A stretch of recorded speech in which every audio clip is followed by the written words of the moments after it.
de la divergencia, etcétera, el concepto de flujo que atraviesa una superficie, definido de esta manera un poco más arriba, y luego pues definimos lo que era el momento, ¿verdad? Asociado, definimos una especie de velocidad del flujo, ¿verdad? A través de esta expresión, y luego definimos una especie de momento para el flujo. Para el flujo de probabilidad definimos una especie de momento que estaba dado aquí en 8, etcétera. Luego vimos que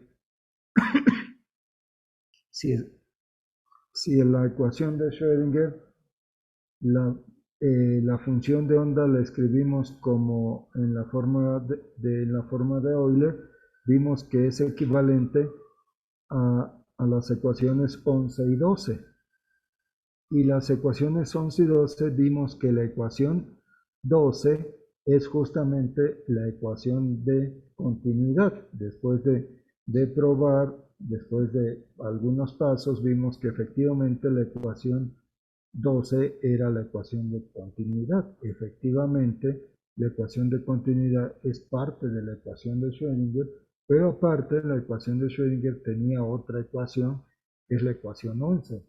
Y la ecuación 11, después de trabajar la ecuación 11, vimos que la ecuación 11 tiene la forma de una ecuación tipo 31, que es esencialmente una ecuación tipo Newton, donde hay una especie de masa que deriva al vector velocidad del flujo, ¿verdad? O sea, es una especie de masa por aceleración de ese vector de flujo, de probabilidad, y está dado, y eso es igual a menos el gradiente del potencial, de la energía potencial, pero tiene otro término adicional, que es este Q, que ese Q le llamamos el potencial cuántico, ¿no? Y estaba definido, pues por acá arriba definimos el potencial cuántico, ¿verdad? Este Q que tiene que ver con el mismo campo de Schrödinger, ¿no? Con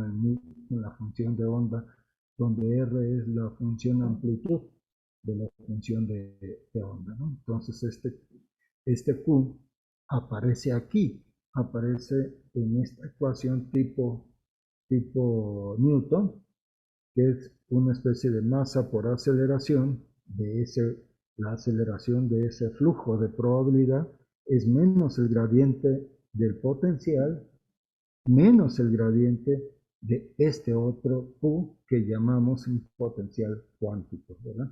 Porque existe independientemente si existe un campo de fuerzas, ¿verdad? O sea, por ejemplo, si es una partícula libre, este potencial es cero, entonces es partícula libre. Sin embargo, todavía hay de una especie de fuerza misteriosa que sería menos el gradiente de ese potencial cuántico, de ese potencial Q, que no sabemos qué es, pero es un potencial. Es decir, si es una partícula libre, todavía se produce una especie de, este, de algo actúa como que algo estaría actuando sobre la partícula para modificar. Bueno, este potencial cuántico es misterioso porque depende de la misma función de onda. O sea, a final de cuentas, es la misma, tiene que ver con la misma función de onda. Aquí está. Pero la función de onda está, la función de onda que es esta, ¿verdad? Que aparece aquí. Bueno, la función de onda psi, que es el producto de esa función R, el potencial cuántico tiene que ver con las segundas derivadas de esta función dividida entre la misma función R, ¿no? Entonces eso nos da un, un, este, un potencial llamado un potencial cuántico que depende de la misma solución. O sea, la misma solución de la ecuación de Schrödinger está actuando como una especie de acción sobre la partícula, la misma solución.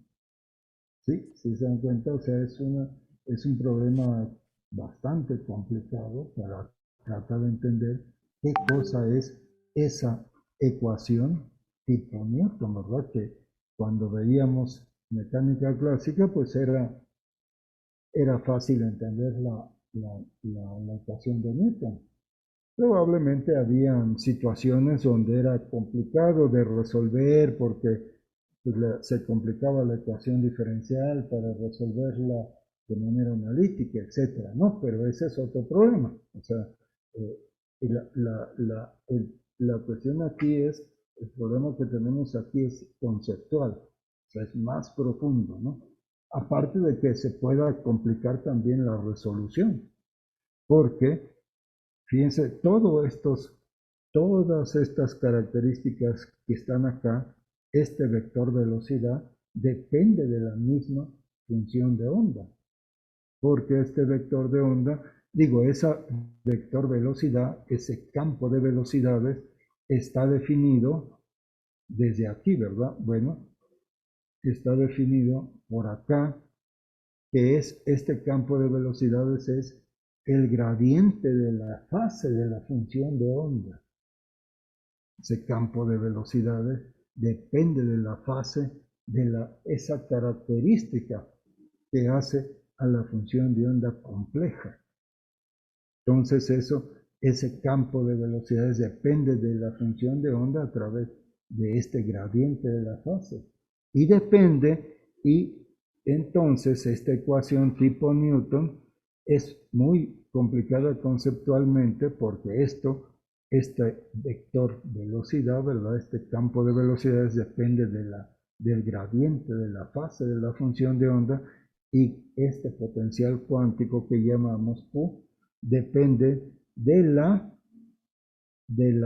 función amplitud, de la R, depende de las derivadas de la función R. Entonces, la podemos escribir así, es decir, la ecuación de Schrödinger es equivalente a esta 31 más la ecuación de continuidad, ¿verdad? Porque esta es equivalente a la ecuación 11 y la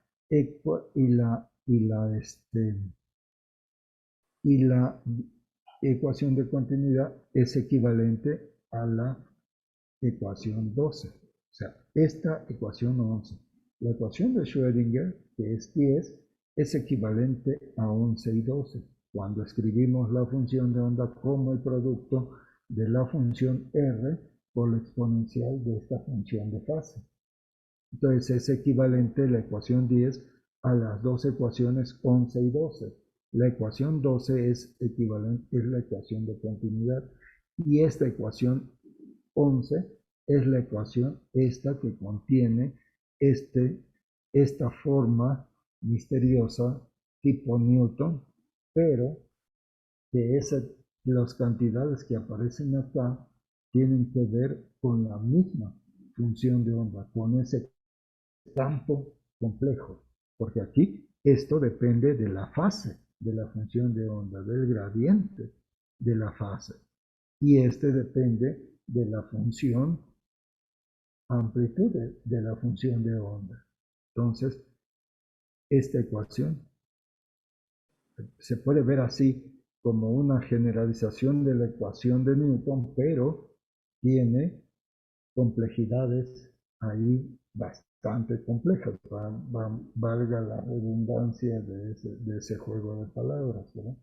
Entonces, eso es en lo que estamos, es el esquema en el que estamos intentando entender la naturaleza, ¿verdad? O sea, eh, el funcionamiento de los átomos, de los núcleos, etcétera, y por supuesto de los moléculas, porque las moléculas pues van a hacer interacciones de los átomos y luego las moléculas al interaccionar van a formar moléculas más grandes, y una de esas moléculas muy grandes, ¿verdad? Es el ADN, que es una molécula con 2000 átomos, ¿verdad? Es una molécula grandota, tiene 2000 átomos, es mucho más complicada que la molécula del agua, ¿verdad? Que tiene nada más 3 átomos, ¿verdad?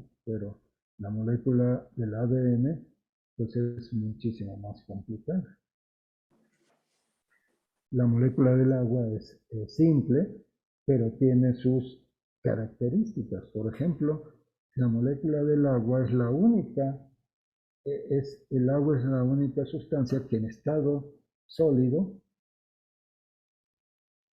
pesa menos que en estado líquido. Por eso el hielo flota, ¿verdad? Y ninguna otra sustancia tiene esa característica.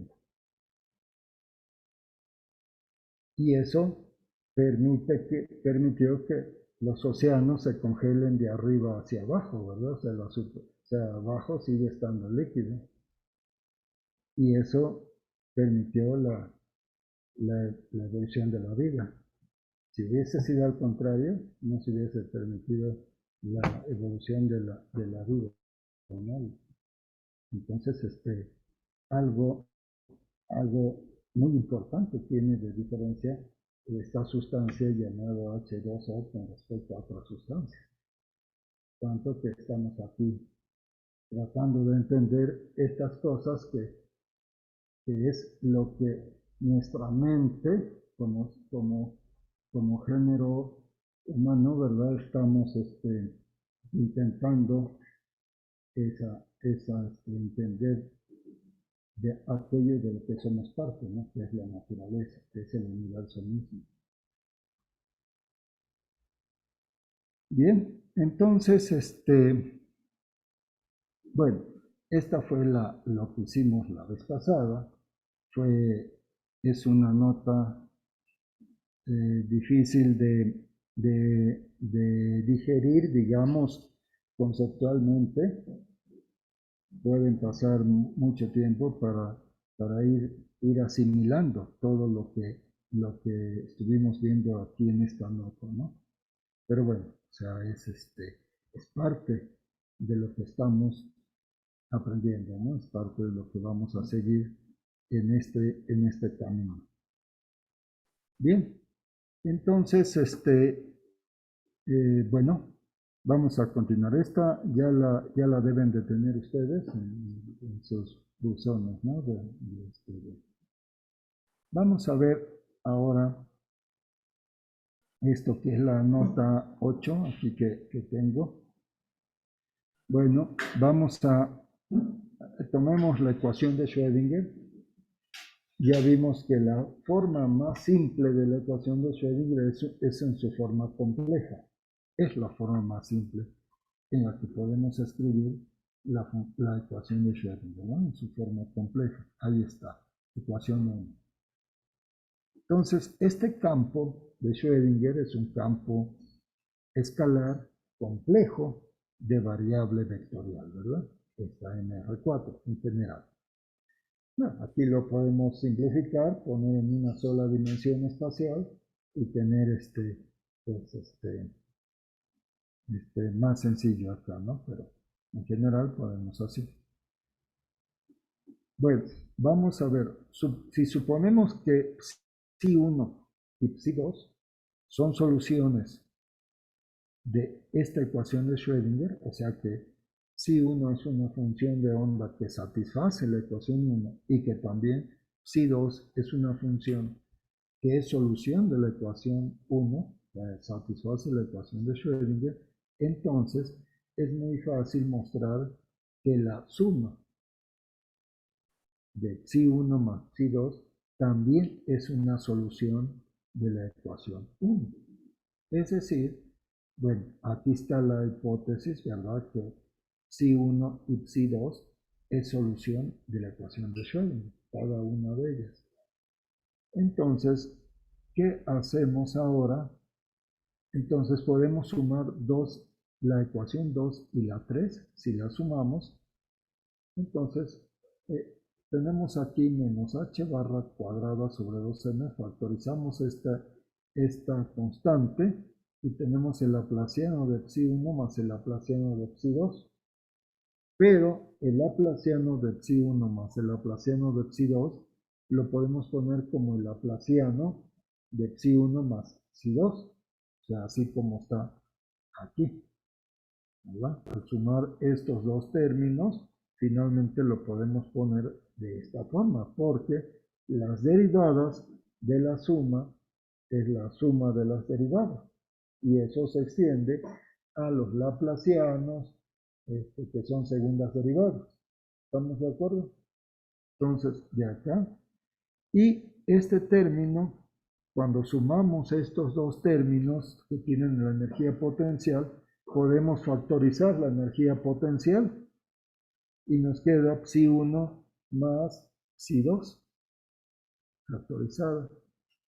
Y aquí cuando sumamos estos dos términos, podemos factorizar IH barra y nos queda la suma de las derivadas temporales. Pero debido a que la suma de las derivadas es la derivada de la suma, lo podemos escribir de esta forma como está acá. Entonces de aquí estamos viendo en 4. Bueno, aquí fíjense que tengo el mismo número 4. Pero aquí es un error, pero bueno. O sea, aquí en la ecuación 4, la primera ecuación 4, que está aquí arriba, nos dice que la suma de las dos soluciones es una solución. ¿Vamos bien? Entonces, es solución. Muy bien.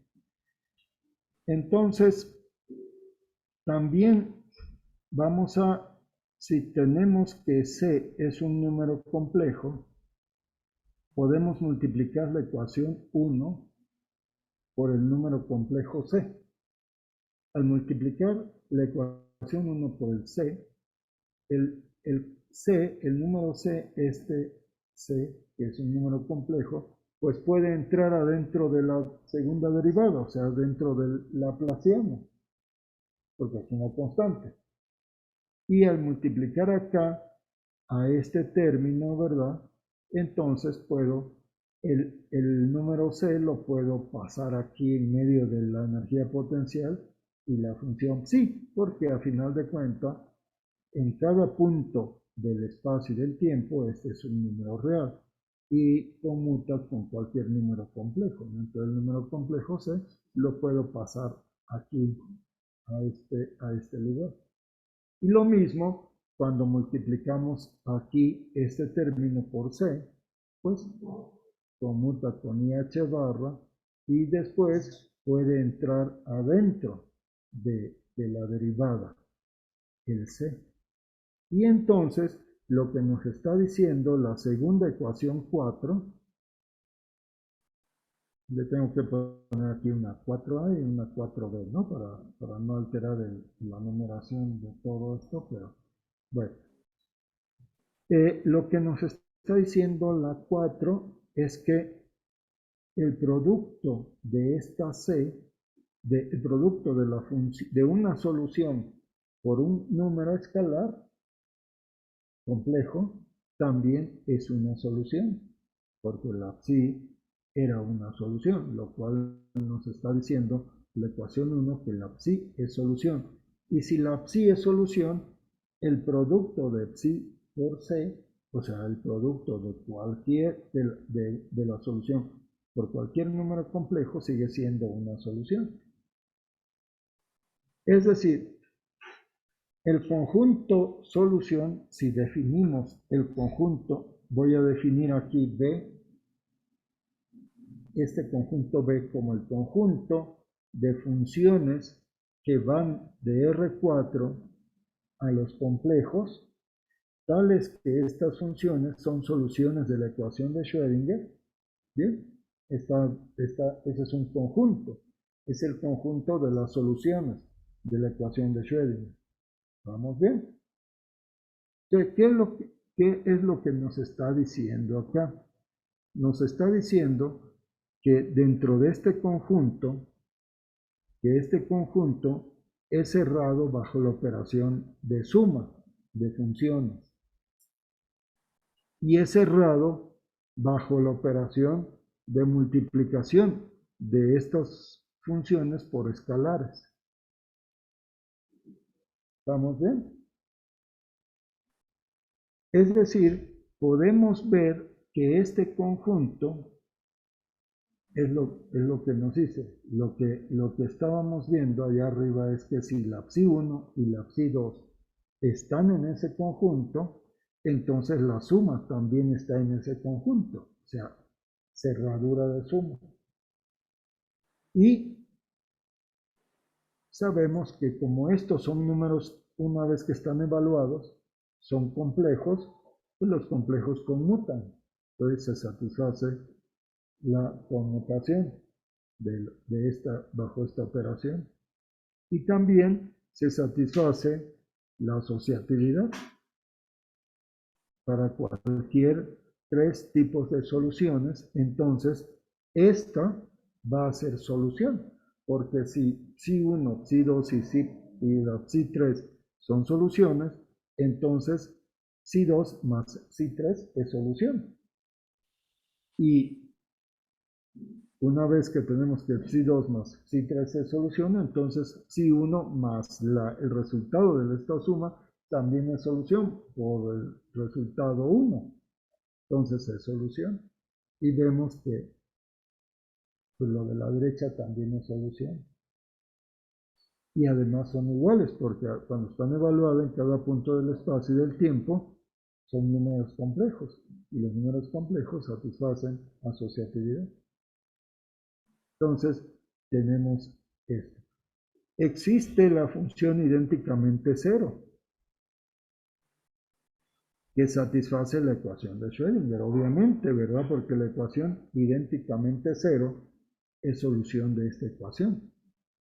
Si sustituimos aquí la ecuación idénticamente cero, pues nos da las derivadas, nos da cero, el producto esto nos da cero y esta otra derivada nos da cero. Entonces, dentro de este conjunto existe el cero, ¿verdad? Que aquí está, es el cero, que es la función idénticamente cero que va de R4 a los complejos, al número cero complejo. ¿Vamos bien? Entonces decimos que existe el cero en este conjunto tal que para todo, ¿verdad? Para todo elemento de ese conjunto B que definimos como el conjunto soluciones, ¿verdad? Entonces, pues, psi más 0 es igual a 0 más psi igual a psi. Es el elemento neutro de este conjunto. Va para la operación de suma. ¿Estamos bien? Entonces existe ese. Bueno, entonces ya vimos que si C es un número complejo y la psi es una solución, está en este conjunto, entonces el producto de C por psi es solución, o sea, está en el conjunto B. O sea, esta es la cerradura de la multiplicación por escalares. ¿Estamos bien? Y entonces podemos definir la función esta menos psi para toda psi podemos definir la menos psi. O sea, una vez esta psi está en el conjunto B, entonces podemos definir la menos psi de la siguiente manera, simplemente multiplicando la psi por menos 1, porque menos 1 es un complejo. ¿Estamos de acuerdo? En general. Y está definido. Sabemos que si esta es solución, pues el producto de menos 1 por psi es solución. Y entonces eso definimos esta. Y una vez definido esto, pues esta nos define el inverso aditivo. El inverso tal que para toda psi en B existe menos psi en B. Tal que la suma de ellos nos da 0. ¿Estamos de acuerdo? Para toda solución existe la menos solución, la menos psi. Bueno, ¿qué otra propiedad? Pues existe esta. Entonces, si C1 y C2 están en C, en los complejos, y psi está en B, pues entonces es obvio que se satisface esta relación. Que C1 más C2 multiplicado por psi es una solución, porque C1 más C2 es un número complejo. Y ya vimos que cualquier número complejo multiplicado por psi es una solución. Y ya vimos que C1 por psi es solución, C2 por psi es solución, y la suma es solución. Por lo tanto, y esto es igual porque en cada punto del espacio y del tiempo son números complejos y los números complejos satisfacen esta propiedad distributiva. Entonces se satisface esto y también se satisface esta otra propiedad, ¿verdad? Con respecto a la multiplicación.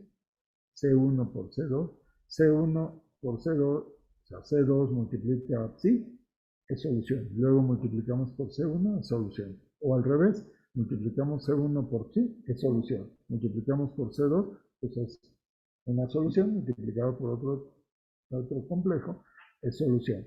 Y esto es igual. Es igual porque a final de cuentas en cada punto del espacio y del tiempo son números complejos. Entonces podemos escribir esto. ¿Qué más? Tenemos esta otra propiedad. Para todo C en los complejos, y si tenemos dos soluciones, pues ya sabemos que la suma es solución. Multiplicado por un número complejo es solución. Y aquí, pues, C por psi1 es solución. C por psi2 es solución. La suma es solución. Y evaluar en cada punto del espacio y del tiempo son números complejos todo y se satisface esta propiedad distributiva también de números complejos. La 9. Existe aquí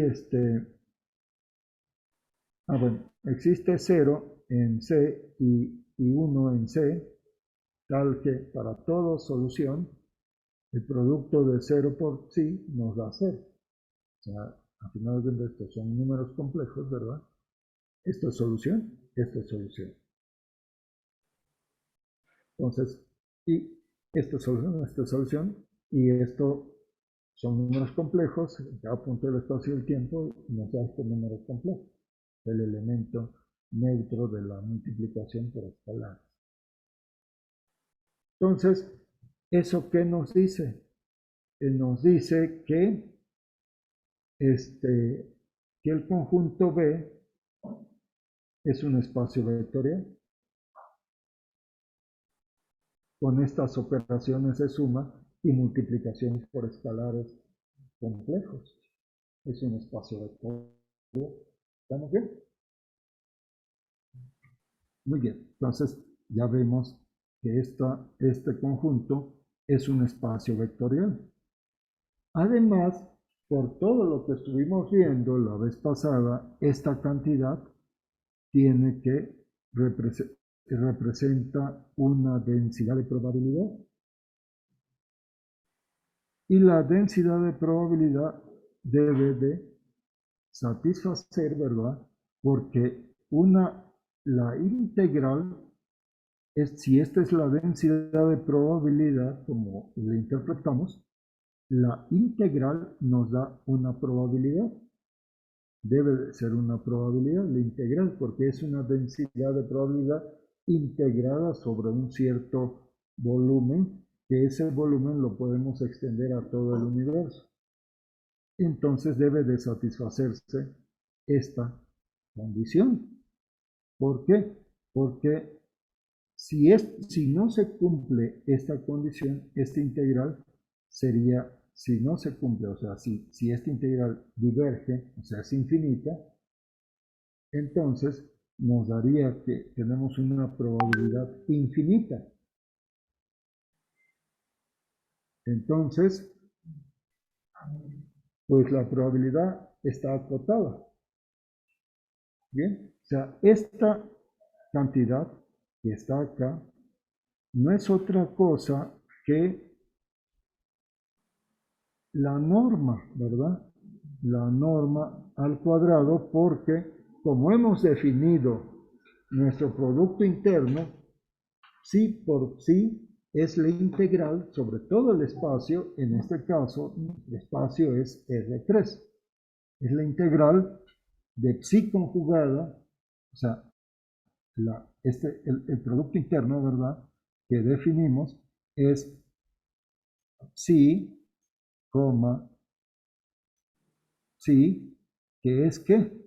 Pues es la integral, en este caso, como nuestro espacio es todo R3, es la integral sobre R3 de la psi conjugada por psi.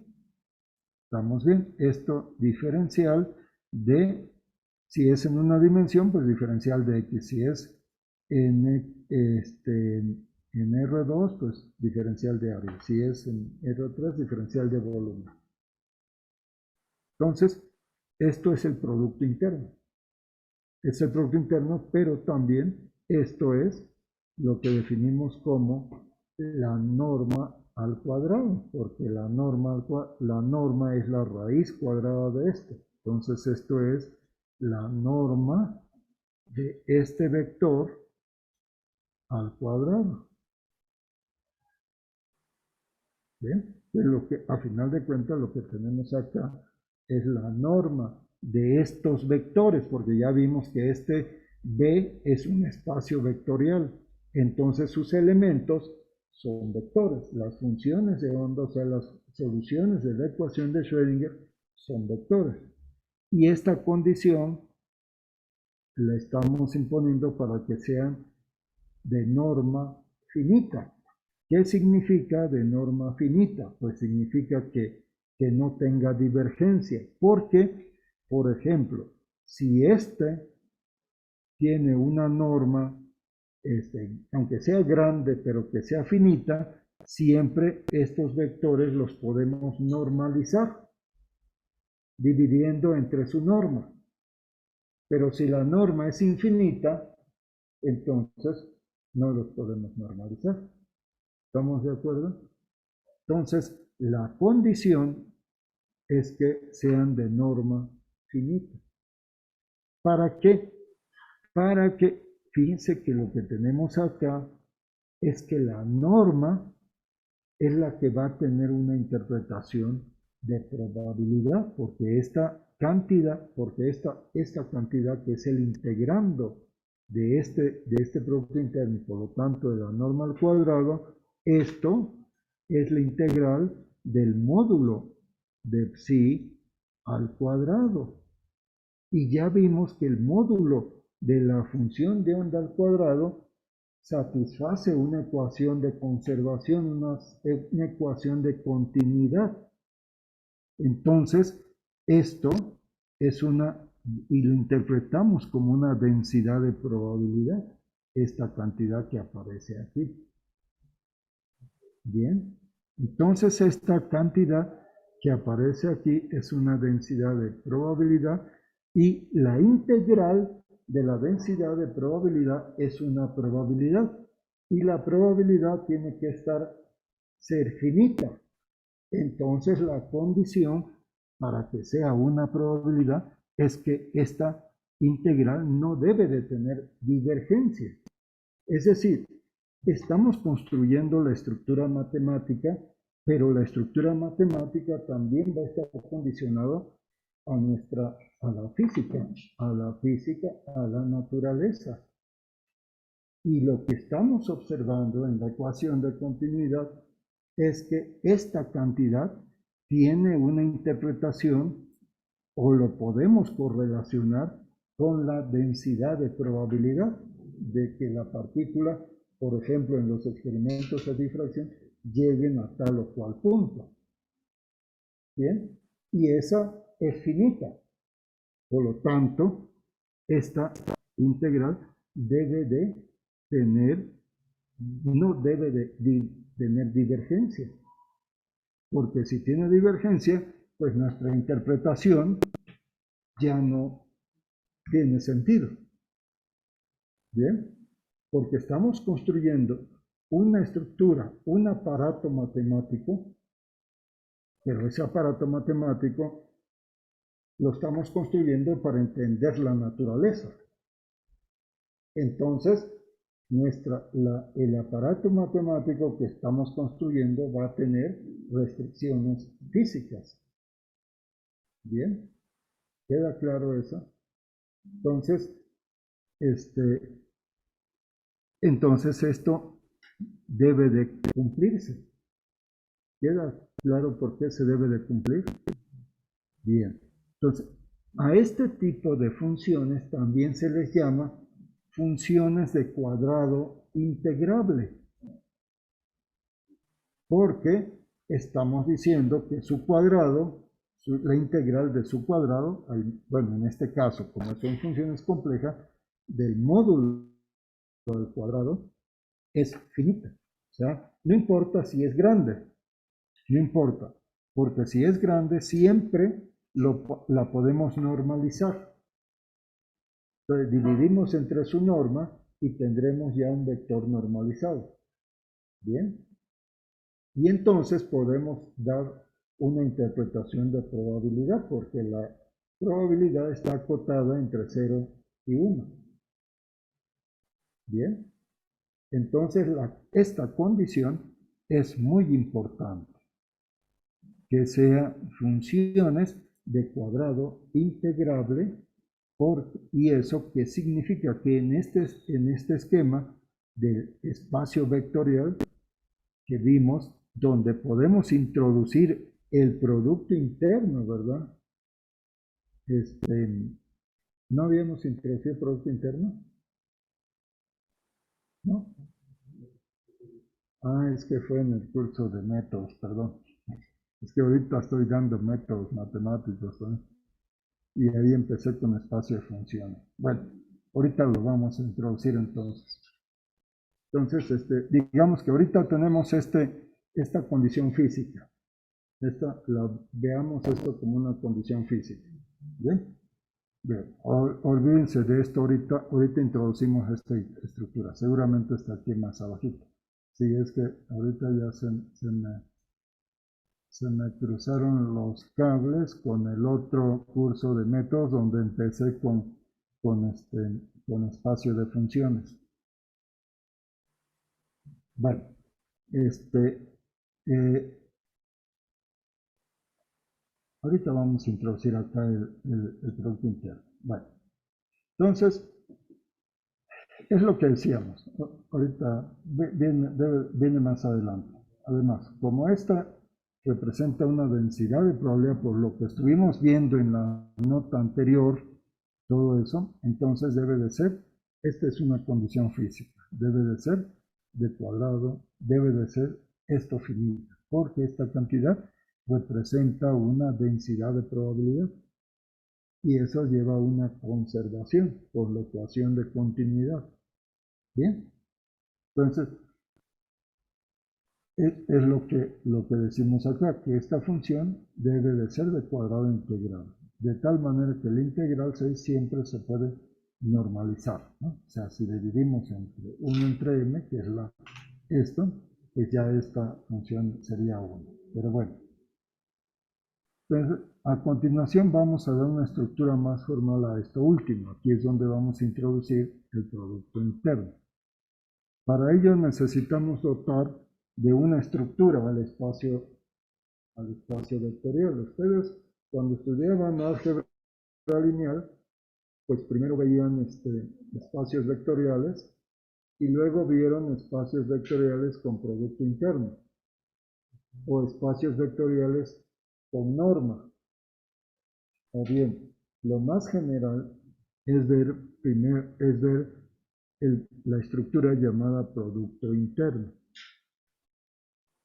El producto interno es una función que va del producto cartesiano del espacio vectorial cruz el espacio vectorial en general hacia el campo de escalares.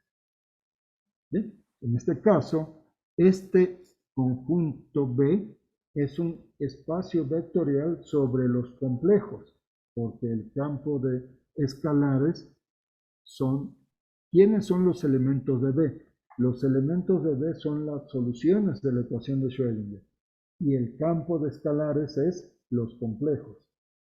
Bien, entonces un espacio vectorial sobre los complejos. Entonces, el producto interno es una función que va del producto cartesiano del espacio vectorial consigo mismo al campo de escalares, o sea, a C. Y tiene estos axiomas. Son los 4 axiomas del producto interno. Es decir, en este caso, como son números complejos, psi, phi, o sea, psi y phi son vectores, o sea, son soluciones a la ecuación de Schrödinger, es decir, pertenecen al conjunto B. Entonces se satisface que psi, phi es igual a phi, psi, conjugado, porque son complejos. Porque este número ya, o sea, es el producto interno de estos dos vectores y nos da un número complejo. Si los conmutamos aquí en el producto interno, va a ser igual siempre y cuando conjuguemos esto. Ese es un primer axioma. Si aquí fuese los números reales, el campo escalar fuese los números reales, pues no lleva este conjugado. Bien, pero cuando ustedes veían espacios vectoriales sobre los complejos, el producto interno está definido de esta manera. Este es el primer axioma. El segundo axioma es esta propiedad distributiva. Es decir, si tenemos 3 vectores, o sea, 3 elementos de aquí de este conjunto, y hacemos el producto interno de psi, phi más gamma, entonces esto es la suma de los productos internos de psi con phi más phi más psi con gamma. Es la propiedad distributiva. O sea, es el axioma de distributividad, ¿bien? Del producto interno. Y tenemos esta otra propiedad. Si C es un número complejo, entonces, cuando está aquí, el C sale del producto interno, ¿sí? Y es igual a C por el producto interno de psi con phi. Ese es el tercer axioma. Y el cuarto axioma es que psi con psi es mayor o igual que 0. Y es 0 solamente si el vector es 0. Eso es, a cuando se satisfacen estas 4 axiomas, se dice que tenemos un producto interno euclidiano. Podríamos relajar algunas de estas propiedades, por ejemplo la cuarta. Si no se satisface la cuarta, podríamos tener productos internos con características diferentes, con características, por ejemplo, que el producto interno de dos vectores puede ser igual a 0 a pesar de que de él mismo con él mismo, a pesar de que sea distinto de 0, por ejemplo. Podríamos darle y tendríamos un espacio vectorial con un producto interno no euclidiano. Y eso nos lleva a espacios justamente no euclidianos. Ustedes saben que hay geometrías euclidianas y geometrías no euclidianas. Sí.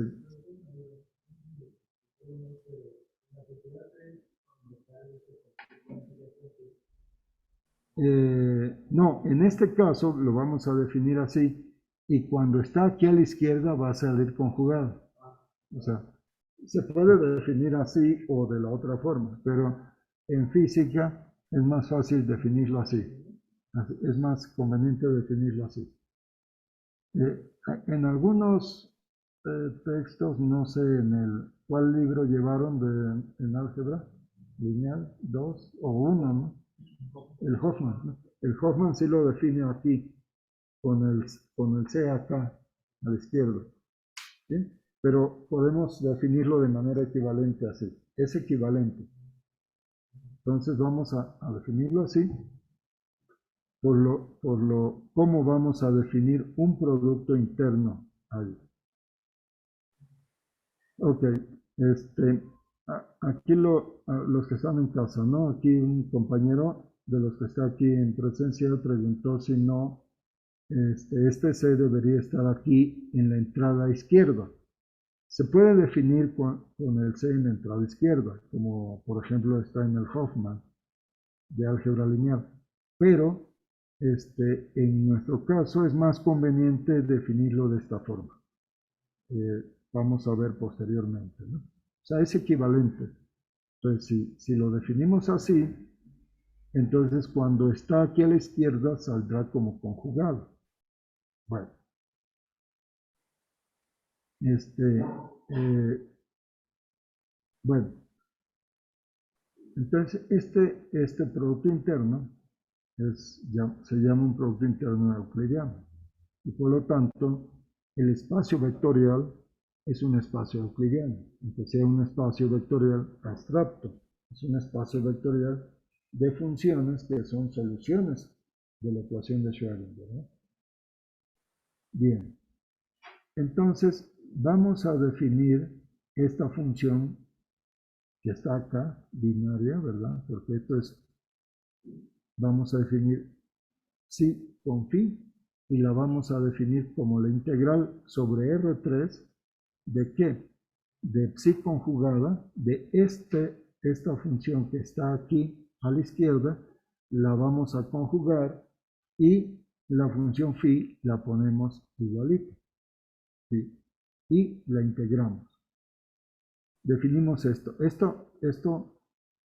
justamente satisface esta definición de que toma un par de vectores en B, o sea, en el producto cartesiano B cruz B, o sea, psi está en B y también phi está en B, y le asocia un número complejo, que es esta integral. Esta integral es un número complejo, en general.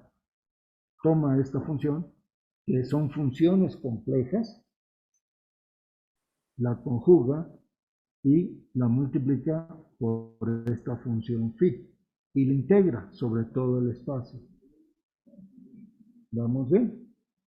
Entonces esto es un número complejo. ¿Vamos bien?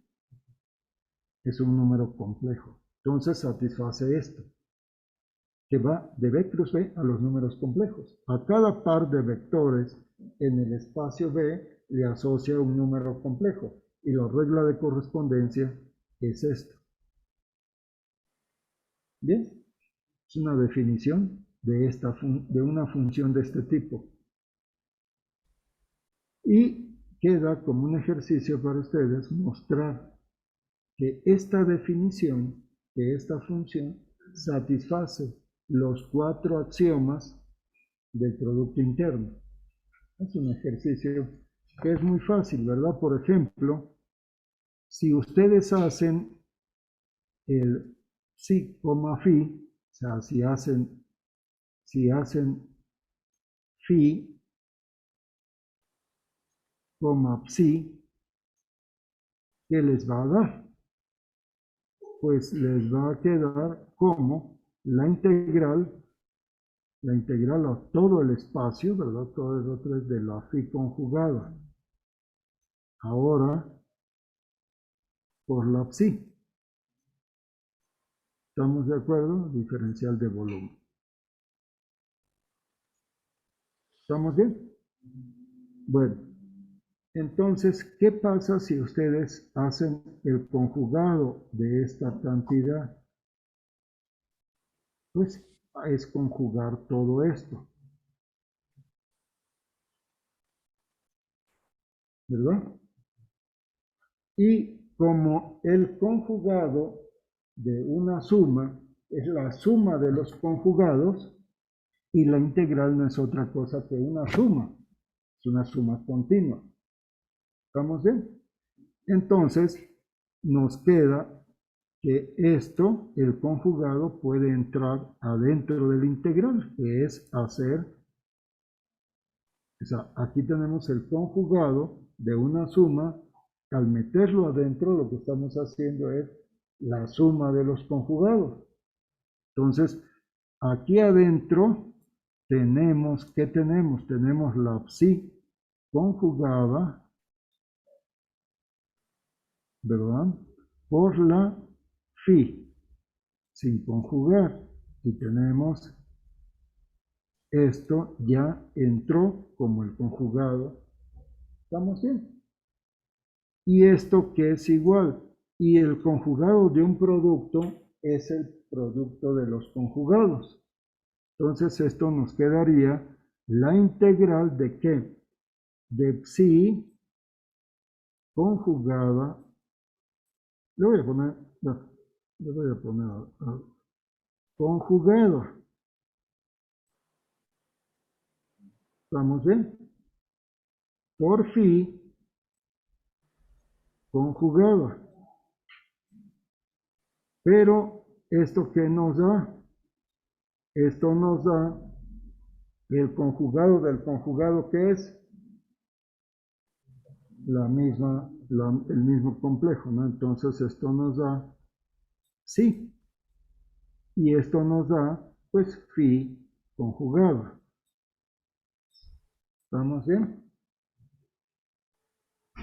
Y esto pues simplemente son números complejos, conmutan. Lo puedo poner como la integral de ¿qué? De fi conjugada por psi. Pero ¿esto qué es? Pues es el producto interno por la definición de phi por psi. Entonces, phi por psi es igual a psi por psi conjugado. Y esto es el primer axioma. Ahí está demostrado el primer axioma, ¿no? ¿Estamos bien? Y así pueden demostrar el segundo axioma. Es muy fácil, porque ¿qué cosa es este? Este que está acá, ¿verdad? Es la integral de ¿qué? De psi conjugado que multiplica a phi más gamma. Claro, hay que ir poniendo todos los argumentos y todo eso, ¿no? Ahí está, ¿no? O sea, esto es este producto interno. Y esto, ya vimos que esto satisface, como son números complejos, podemos escribirlo como el producto de psi conjugada por phi más psi conjugada por gamma. Y eso queda dentro de una integral. Y eso es igual a la suma de las integrales. Podemos ponerla como psi conjugado por phi más la integral de psi conjugada por gamma. Y eso es pues la parte derecha. Pues ya, está fácil, ¿no? Igualmente para los otros. Y es inmediato, ¿verdad? O sea, este pues es simplemente poner eh,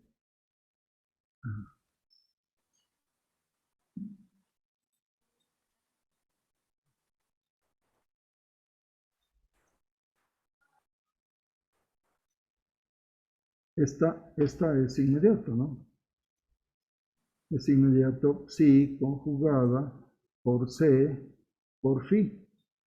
Y como este es un escalar, sale fuera. ¿Y qué pasaría, como decía el compañero, si tenemos la psi aquí, cómo podemos demostrar que si la c está del lado izquierdo, o sea, si está aquí la c, que salga como conjugado?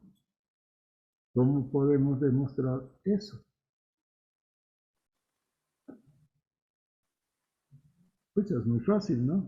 O sea, esto es igual a la integral de ¿qué? De lo que está a la izquierda es complejo conjugado, o sea, es C por psi conjugado, todo conjugado por phi. Y este es el producto de C conjugado por psi conjugado. Y luego la C conjugada sale por ser un escalar. Y ya, queda demostrado que si está a la izquierda, sale como C conjugado. ¿Estamos bien? O sea, es completamente equivalente la definición esta que la otra definición, ¿verdad? Bueno, entonces lo importante, bueno, ya demostré algunos axiomas, ahí, claro, falta ponerlo de manera bien, o sea, pero ya ustedes lo hacen bien, ¿no? Todo eso bien hecho, bien redactado, y ya queda esto, ¿no? De esto. Entonces, esto es un producto interno. Bien, una norma se define como una función que va del espacio vectorial, pero en los reales. Bien, no a los complejos. O sea, la norma siempre va a los reales. ¿Estamos de acuerdo? Porque es la magnitud de los vectores, ¿no? Lo que podemos definir como la magnitud de los vectores. Entonces, la norma se define del espacio vectorial a los números reales y satisface estos axiomas, o sea, satisface tres axiomas. Es decir, que la norma de C por psi es igual al valor absoluto de C por la norma de psi. ¿Qué otro? La desigualdad triangular, ¿verdad? Que la norma de psi más phi es menor o igual que la suma de las normas. Esa es otra opción. Y la otra que es positiva, ¿verdad? La norma definida positiva. Entonces la norma es definida positiva, es mayor o igual que cero, y es cero, si es cero, solamente cuando el vector es el vector cero. Esos son los tres axiomas de la norma, de una norma. Bien, entonces vamos a definir una función de este tipo. ¿Cómo definimos una función de este tipo? Vamos a definir una función de este tipo. A cada vector psi le vamos a asociar, la regla de correspondencia va a ser este número, que es la raíz positiva de ¿qué? Del producto interno de psi, psi. ¿Qué es el producto interno de psi, psi? O sea, el producto interno de psi, psi, ¿verdad? El producto interno de psi, psi, pues es, de acuerdo a la definición anterior que dimos allá arriba, es la integral sobre todo el espacio. Si es una dimensión, es una integral sobre x de menos infinito a infinito. Si es en R3, es una integral sobre todo R3. ¿Bien? Entonces, el que está a la izquierda es conjugado. ¿Vamos bien? Por la psi, por la que está a la derecha, es sin conjugar. Por la diferencial de lo que sea aquí. Si es en una dimensión o en tres dimensiones. ¿Bien? Pero esto no es otra cosa que el módulo al cuadrado.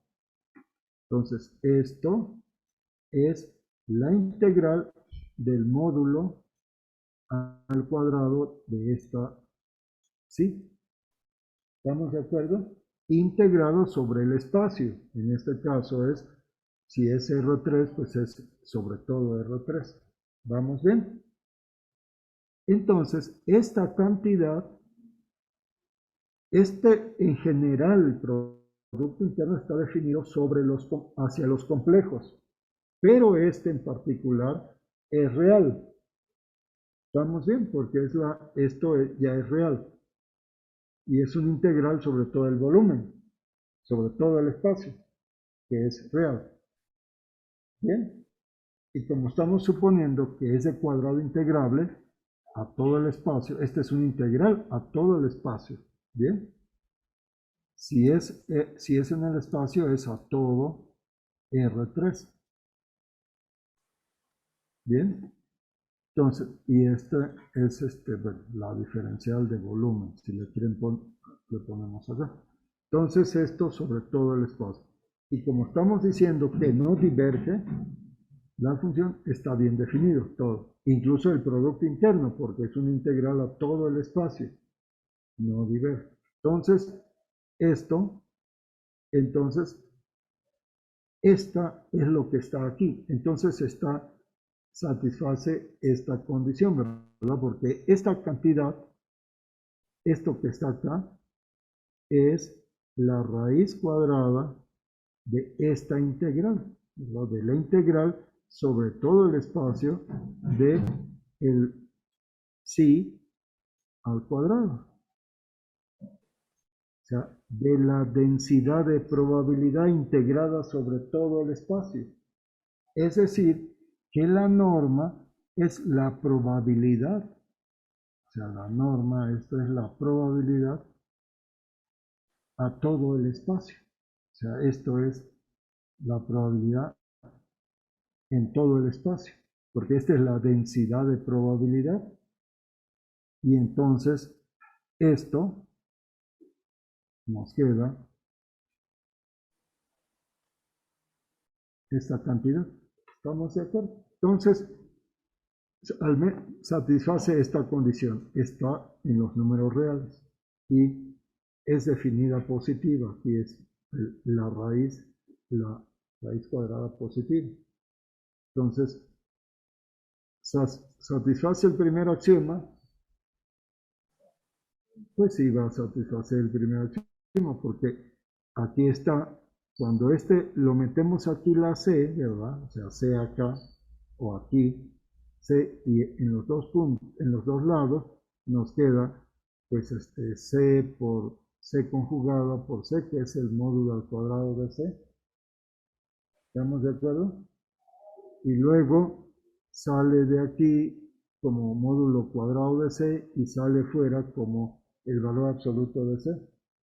Y lo que queda es esto, que es la norma de psi. Entonces se satisface el primer axioma. Se satisface el segundo axioma, pues también, cuando se va a satisfacer. ¿Ya? Esto lo podemos poner como no, o sea, esto es ¿qué es este? Pues es ¿qué es qué es es esto? De acuerdo a esta definición, pues sería psi más phi, es el producto interno, phi más psi, coma, psi más phi, ¿verdad? Y esto es esta cosa, que está ya de acuerdo, bueno, la raíz cuadrada de todo esto, ¿bien? ¿Y esto qué es? Pues es la integral de qué? De este conjugado por esta. ¿Estamos bien? Y ahí podemos hacer, pues aquí nos va a quedar esto que está aquí adentro es la integral de qué? De psi conjugado más phi conjugado que nos va a dar psi conjugado por más phi conjugado, ¿verdad? Que va a multiplicar a qué? A, a psi más phi. ¿Y eso qué nos va a dar? Pues hacemos aquí todas las propiedades distributivas de estos números complejos. Psi conjugado por psi nos va a dar la módulo de psi al cuadrado más psi conjugado por phi más phi conjugado por psi más módulo al cuadrado de phi. Y cuando separamos nos va a quedar estos dos términos más